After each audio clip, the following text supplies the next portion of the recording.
അസ്സലാമു അലൈക്കും വറഹ്മത്തുള്ളാഹി തആല വബറകാതുഹു. ജസീർ കഥ പറയുകയാണ്. വളരെയധികം സൂക്ഷ്മതയോടെ ഹിജാബി അത് കേട്ടുകൊണ്ട് നിൽക്കുകയാണ്. പറയൂ ജസീർ, എന്നിട്ടെന്താ? പറഞ്ഞില്ലല്ലോ. നീ ആ പെണ്ണിൻ്റെ ചിത്രം വരച്ചു, സാറ് പിടിച്ചു, എന്നിട്ടെന്തായി? അല്ല, ഞാൻ ഒരു കാര്യം ചോദിക്കട്ടെ. ആ പെണ്ണിൻ്റെ മുടിയിഴകൾ മുട്ടിനോളം ഉണ്ടായിരുന്നു എന്ന് നീ പറഞ്ഞല്ലോ. ഞാനൊരു ചോദ്യം ചോദിക്കട്ടെ.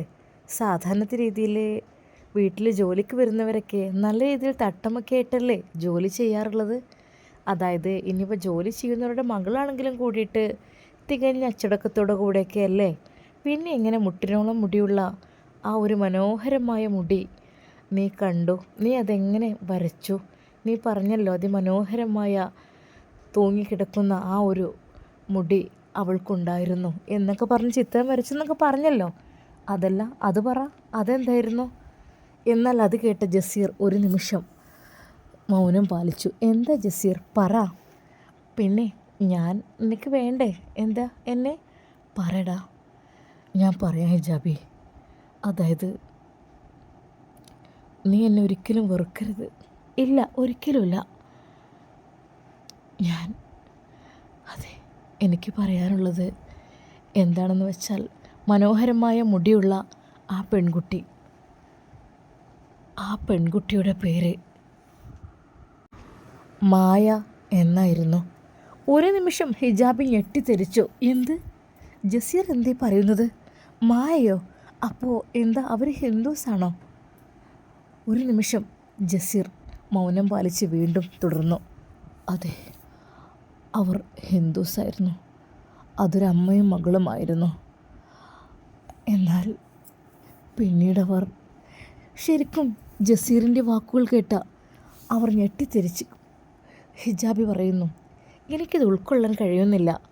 അപ്പോൾ നീ സ്നേഹിച്ചത് ഒരു ഹിന്ദു പെണ്ണിനെയായിരുന്നോ?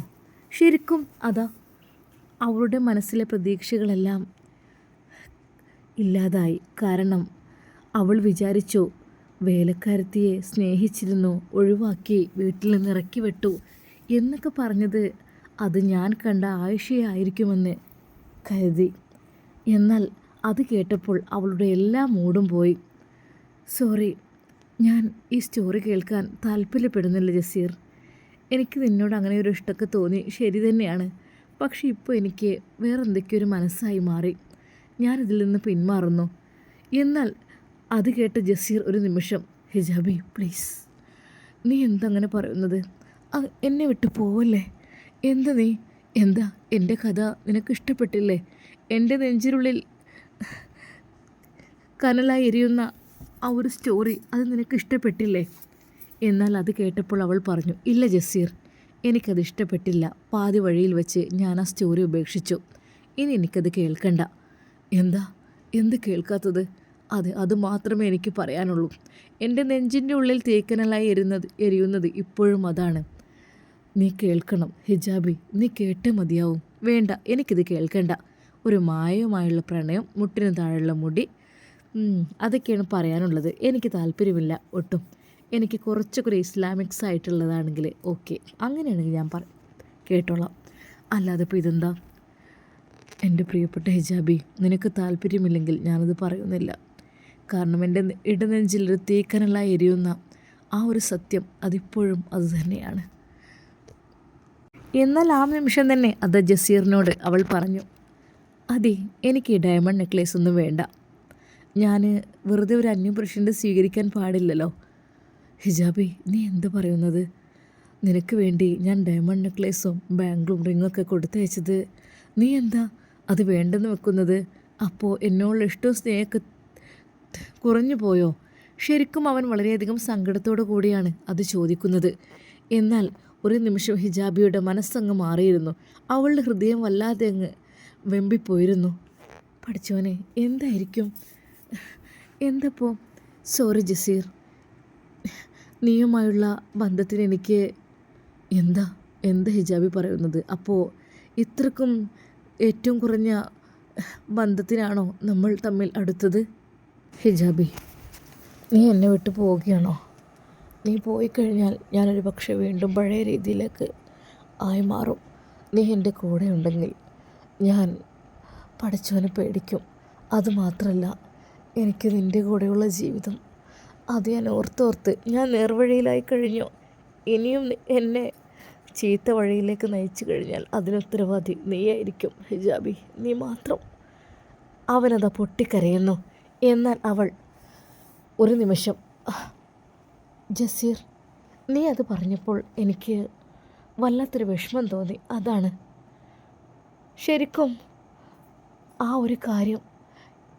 മായ എന്ന ആ ഒരു പെൺകുട്ടിയാണോ നിനക്ക് ഇത്രമാത്രം ഇഷ്ടമായിരുന്നത്? അതെ ഹിജാബി, എൻ്റെ കഥ നീ മുഴുവൻ കേട്ടില്ല. അതിനു മുമ്പേ നീ പിണങ്ങി പോവുകയാണ്.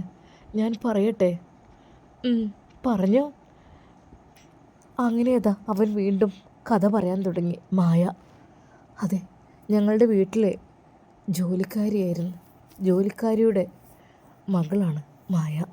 സത്യം പറഞ്ഞാൽ അവളെ കണ്ടപാടനെ എൻ്റെ മനസ്സിനുള്ളിൽ വല്ലാത്തൊരു ഇഷ്ടമായിരുന്നു തോന്നിയിരുന്നത്. ശരിക്കും ഞാനൊരു മുസ്ലിമാണ്, അവളൊരു ഹിന്ദു പെൺകുട്ടിയാണ്. പക്ഷേ എന്തെന്നറിയില്ല, അവിടെ ജാതിയുടെയോ മതങ്ങളുടെയോ അതിർവരുമ്പങ്ങൾ ഉണ്ടായില്ല. പകരം ഞങ്ങളുടെ മനസ്സിൽ ഒരുപാട് സ്നേഹമായിരുന്നു. ഞങ്ങൾ വീടിന് തൊട്ടപ്പുറത്തുള്ള ആ വലിയ കുളക്കടവിലേക്ക് അവൾ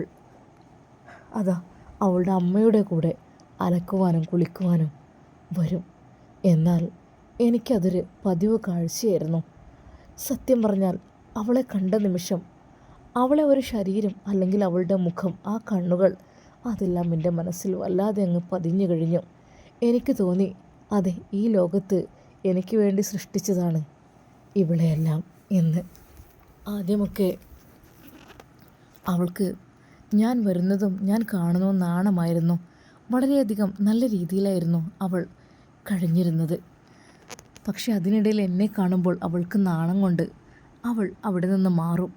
അങ്ങനെ പതുക്കെ ഞാൻ അവളിലേക്ക് അടുത്തു തുടങ്ങി. ഞാൻ അവളിലേക്ക് അടുത്തു എന്നതിലുപരി ഞാൻ കുറച്ചപ്പുറത്തേക്കൊക്കെ അവളെ കൂട്ടിക്കൊണ്ടു പോകും. നിനക്ക് അത് കാണണോ, ഇത് കാണണോ, തോട്ടത്തിലെ വയലിലെ കാഴ്ചകൾ കാണണോ, അത് പറിച്ചു തരണോ, പച്ച മാങ്ങ പറിച്ചു തരണോ എന്നൊക്കെ പറഞ്ഞിട്ട് അവളെ ഞാൻ കൊണ്ടുപോകുമായിരുന്നു. എന്നാൽ അവളുടെ അമ്മക്കും ഒട്ടും അതിലൊരു താല്പര്യക്കുറവില്ലായിരുന്നു. കാരണം ഞാൻ പുളിക്കൽ തറവാട്ടിലെ മകനാണ്, അതുകൊണ്ട് തന്നെ. എന്നാൽ ചുരുക്കി പറഞ്ഞാൽ എനിക്ക് അവളോട് പതുക്കെ ഇഷ്ടം കൂടിക്കൂടി വന്നു. ഞാനാണെങ്കിൽ കൗമാരക്കാരൻ. കോളേജിലേക്ക് പോയാലും അവളുടെ മുഖം മാത്രമായിരുന്നു എൻ്റെ മനസ്സിൽ. എന്നാൽ സാറൊക്കെ പലപ്പോഴും കളിയാക്കി ചോദിക്കും, ഏയ് എന്താടാ, നിൻ്റെ പരീക്ഷണങ്ങളൊക്കെ കഴിഞ്ഞോ? നീ പഠിക്കാൻ വേണ്ടിയിട്ടാണോ ഇങ്ങോട്ട് വന്നിട്ടുള്ളത്? അങ്ങനെ പല രീതിയിലുള്ള പരിഹാസങ്ങളും എല്ലാം കേൾക്കേണ്ടി വന്നു. പക്ഷേ മനസ്സിൽ ഒരു ചിന്ത മാത്രം. ആ പെൺകുട്ടി, മായ എന്നു പേരുള്ള ആ ഒരു പെൺകുട്ടി, അത് മാത്രമായിരുന്നു, മറ്റൊന്നുമല്ലായിരുന്നു. എന്നാൽ പതുക്കെ മായയ്ക്ക് എൻ്റെ സ്വഭാവം, എൻ്റെ കുസൃതികൾ, എൻ്റെ കളിയാക്കലുകൾ, അതെല്ലാം അവൾക്ക് ഒത്തിരി ഇഷ്ടപ്പെട്ട പോലെ പലപ്പോഴും ഞാനും അവളും പലപ്പോഴും സംസാരിച്ചിരിക്കും.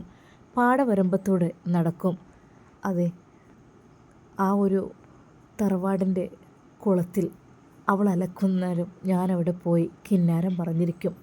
അങ്ങനെ ചുരുക്കി പറഞ്ഞാൽ അവളും ഞാനും വല്ലാത്തൊരു സൗഹൃദമായി മാറി. എന്നാൽ അത് വീട്ടിൽ പ്രശ്നമായി.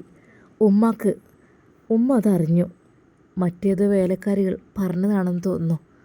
ഉമ്മ അറിഞ്ഞിട്ട് എന്നെ കുറേ ചീത്ത പറഞ്ഞു. എന്താണ് നിനക്ക് നാണമില്ലേ വീട്ടിൽ വരുന്ന വേലക്കാരി പെൺകുട്ടികളെ പിന്നാലെ നടക്കാൻ? നീ പുളിക്കൽ തറവാട്ടിലെ സന്തതിയാണ്, അത് നീ മറക്കണ്ട. എന്നാൽ ഉമ്മയോട് ഞാൻ ചോദിച്ചു, അതിനെന്താ ഉമ്മ, എനിക്ക് അവളോട് സൗഹൃദം ഉണ്ടാകുന്നതിൽ? എടാ, നിൻ്റെ കാല് ഞാൻ വെട്ടും. കരുതിക്കോ നീ. ആ പെണ്ണിനോട് സൗഹൃദം കൂടി നടക്കണം, ഒന്നുമില്ലെങ്കിൽ. ഉമ്മ തലങ്ങും വിലങ്ങും ചീത്ത പറയുകയായിരുന്നു. എന്നാൽ ഈ കാര്യം ഞാൻ മായയോട് പറയുകയാണ്. പെണ്ണെ, എനിക്ക് കുറച്ച് ഇഷ്യൂസാണ്. ഇപ്പോൾ എന്താ, പഴയ പോലെയൊന്നും എന്നോടത്ര അടുപ്പമില്ലല്ലോ? അതെ, കാര്യം മറ്റൊന്നുമല്ല. അതായത് ഞങ്ങളും നിങ്ങളും തമ്മിൽ മതത്തിൻ്റെ വ്യത്യാസമുണ്ട്. നിങ്ങൾ ഹിന്ദുസാണ്, ഞങ്ങളാണെങ്കിൽ മുസ്ലിംസും. ചിട്ടകൾ കൊണ്ടും കാര്യങ്ങൾ കൊണ്ടും മുസ്ലിംസ് അല്ലെങ്കിലും പേര് കൊണ്ട് ഞങ്ങൾ മുസ്ലിംസാണ്. അതുകൊണ്ട് ഞങ്ങൾക്ക് ചില നിയമങ്ങളും കാര്യങ്ങളൊക്കെ ഉണ്ട്. അതുകൊണ്ട് തന്നെ വീട്ടുകാർ എതിർക്കുകയാണ് ഞാനും നീയും തമ്മിലുള്ള ഈ ഒരു സൗഹൃദ ബന്ധം. ഞാനൊരു കാര്യം എൻ്റെ മനസ്സിലുണ്ട്, പക്ഷേ അതൊക്കെ എന്നാൽ അവൾ പറഞ്ഞു, ഇക്ക ഞാൻ ഒരു കാര്യം പറയട്ടെ, എൻ്റെ മനസ്സിൽ തോന്നിയ കാര്യമാണ്. അതായത് ഞാൻ ഇസ്ലാമിലേക്ക് വന്നു കഴിഞ്ഞാൽ എന്താ കുഴപ്പമുണ്ടാവോ ഇവിടെ? ശരിക്കും ആ ഒരു വാക്ക് കേട്ട് അവൻ ഞെട്ടുകയായിരുന്നു. നീ എന്തേ പറയുന്നത്? സത്യത്തിൽ എനിക്കിത് വിശ്വസിക്കാൻ കഴിയുമോ? തീർച്ചയായും. ഞാനെൻ്റെ അമ്മയോടും കാര്യങ്ങളൊക്കെ ഒന്ന് പറയട്ടെ. അങ്ങനെ അവൾ അമ്മയോട് ആ കാര്യം പറഞ്ഞു. കാരണം മുസ്ലിംസ് വീട്ടിൽ നിന്ന് കഴിയുന്നവരായതുകൊണ്ട് തന്നെ അവിടുത്തെ കുറച്ച് കാര്യങ്ങളെല്ലാം അറിയാമായിരുന്നു. ശരിക്കും അവർക്ക് അത് കേട്ടപ്പോൾ, എന്താ മോളെ നീ പറയുന്നത്? നമ്മൾ പാരമ്പര്യമായി വന്നിരുന്ന ഈ ഒരു ഹിന്ദുസിൽ നിന്ന് നമ്മൾ വേർപിരിഞ്ഞ് ഇസ്ലാമിലേക്ക് പോകുകയോ? അതാണോ നീ പറയുന്നത്? എന്താ മോളെ, അതുകൊണ്ട് നമുക്ക് എന്ത് കാര്യം? ഉമ്മ, ഞാൻ ഒരു കാര്യം പറയട്ടെ. എനിക്ക് ഒരു വാക്ക് തന്നിട്ടുണ്ട്. എന്ത്? അതായത് മറ്റൊന്നുമല്ല, ഞാനും അവനും തമ്മിലുള്ള ബന്ധം ഒന്നുകൊണ്ടുമല്ല, സൗഹൃദപരമായിട്ടുള്ള ബന്ധം. അത് ഈ തറവാട്ടുകാർ തികച്ചും വെറുക്കുന്നുണ്ട്. കാര്യം നമ്മൾ ഹിന്ദുസ് ആയതിനാണ്. പിന്നെ ഒരു കാര്യം പറയാം, അതായത് നമുക്ക് 2 പേർക്കും ഉമ്മ ഇസ്ലാം മതത്തിലേക്ക് വന്നു കഴിഞ്ഞാലോ? ഉമ്മ, ജസീർ ഒരു കാര്യം പറഞ്ഞിട്ടുണ്ട്. മോളെ എന്താ നീ പറയുന്നത്? അതെ, അങ്ങനെ വന്നു കഴിഞ്ഞാൽ തീർച്ചയായും ഞാൻ നിന്നെ എൻ്റെ ഭാര്യയാക്കും, അതായത് ഞാൻ നിന്നെ നിക്കാഹ് കഴിക്കും എന്നവൻ പറഞ്ഞിട്ടുണ്ട്. അത് കേട്ട അവളുടെ അമ്മ ശരിക്കും ഞെട്ടി. മോളെ, നീ എന്തേ പറയുന്നത്? അതെ ഉമ്മ, സത്യമായിട്ടും അതാണ് പറഞ്ഞത്.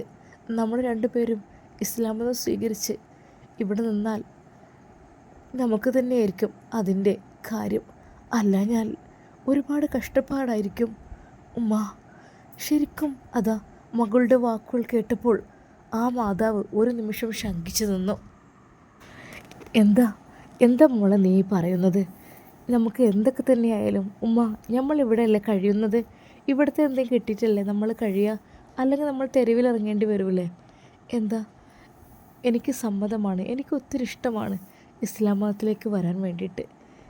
എനിക്ക് അത്യധികം ഇഷ്ടം തോന്നുന്നു ആ കാര്യത്തിനോട്. ആ അമ്മക്ക് ആ രാത്രി ഉറക്കം വന്നില്ല. എന്താ മോളെ നീ പറയുന്നത്? നമ്മളിവിടെ നിൽക്കുന്നുണ്ട്, ശരിയാണ്, എന്ന് കരുതി ഇവരുടെ മതത്തിലെ ഉമ്മ നമ്മളിവിടുത്തെ കാര്യങ്ങളെല്ലാം കണ്ടുപിടിച്ച് കഴിഞ്ഞു. ഇനി ഒന്നുമില്ല. പിന്നെ നോമ്പായാലും എന്തൊക്കെ തന്നെയായാലും അതിനുള്ള ഭക്ഷണം ഉണ്ടാക്കലും അതിനുള്ള സെറ്റപ്പും കാര്യങ്ങളും ഒരിക്കലും എല്ലാം മുസ്ലിംസിൻ്റെ രീതിയിൽ തന്നെയാണ്. ഇവിടുത്തെ കുക്കും മുസ്ലിം തന്നെയാണ്. അതുകൊണ്ട് എനിക്ക് പറയാനുള്ളത് എന്താണെന്ന് വെച്ചാൽ, ഉമ്മ, നമ്മൾക്കും ഈ ഒരു മതത്തിലേക്ക് വരിക, എന്നാൽ നമുക്ക് സുഖത്തോടു കൂടെ ജീവിക്കാം, സന്തോഷത്തോടു കൂടെ ജീവിക്കാം. എന്താ പറ്റില്ലേ? മോളെ, നീ എന്താ പറഞ്ഞത്? നമ്മൾ തലമുറകളായിട്ട് ഈ ഹിന്ദു വംശത്തിലുള്ളവർ തന്നെയാണ്. നമ്മളിപ്പോൾ പിടിച്ച് മതം മാറുക എന്നൊക്കെ പറഞ്ഞാൽ അത് ഉമ്മ, നമുക്ക് ആരുമില്ല, നമുക്ക് കുടുംബങ്ങളുണ്ട്. നമ്മൾ തിരിഞ്ഞു നോക്കാൻ ആരുണ്ടോ? ഇല്ല. അമ്മ അന്ന് വീണ് കൈകാലുകൾ ഒടിഞ്ഞിട്ട് മുറിഞ്ഞിട്ട് പോലും ഒരിക്കൽ പോലും ആരും തിരിഞ്ഞു നോക്കാൻ ഉണ്ടായില്ല. പിന്നെയാണ് ഈ തറവാട്ടിലേക്ക് വന്നതും രക്ഷപ്പെട്ടതൊക്കെ. അപ്പോൾ നമുക്കിവിടെ അങ്ങ് കൂടാൻ അതല്ലേ നല്ലത്? എന്നാൽ അതിനിടയിൽ മറ്റെന്തൊക്കെയോ സംഭവിച്ചിരിക്കുന്നു. ആ പാതിരാത്രിയിൽ ജസീറിന് ഉറക്കമേ വരുന്നില്ല. അവളും അമ്മയും ഒരിടത്താണ് കിടക്കുന്നത്. എന്നാൽ ഉറക്കം വരാത്ത ആ രാത്രിയിൽ അവൻ തിരിഞ്ഞും മറിഞ്ഞും കിടന്നു. വെള്ളം കുടിക്കുവാൻ വേണ്ടിയിട്ട് എഴുന്നേറ്റു വന്നു. അതെ, എനിക്ക് കുറച്ച് വെള്ളം വേണം. അമ്മ ക്ഷീണത്തിൽ ഉറങ്ങിപ്പോയിട്ടുണ്ട്. മായ ആ ഒരു ശബ്ദം കേട്ടു ഞെട്ടി ഉണർന്നു.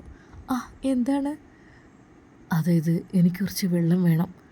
അങ്ങനെ അവൻ വെള്ളം കുടിക്കുവാൻ എഴുന്നേറ്റു. അവൾ വെള്ളം ഉണ്ടാക്കി കൊടുക്കുന്നു, ഇളം ചൂടുവെള്ളം.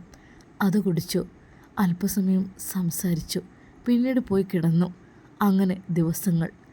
അങ്ങനെ അവൻ എണീറ്റ് വരുമ്പോഴേക്കും അവൾ അവനക്കുള്ള ചായ, കോഫി അതെല്ലാം ഉണ്ടാക്കി കൊടുക്കൽ പതിവായി.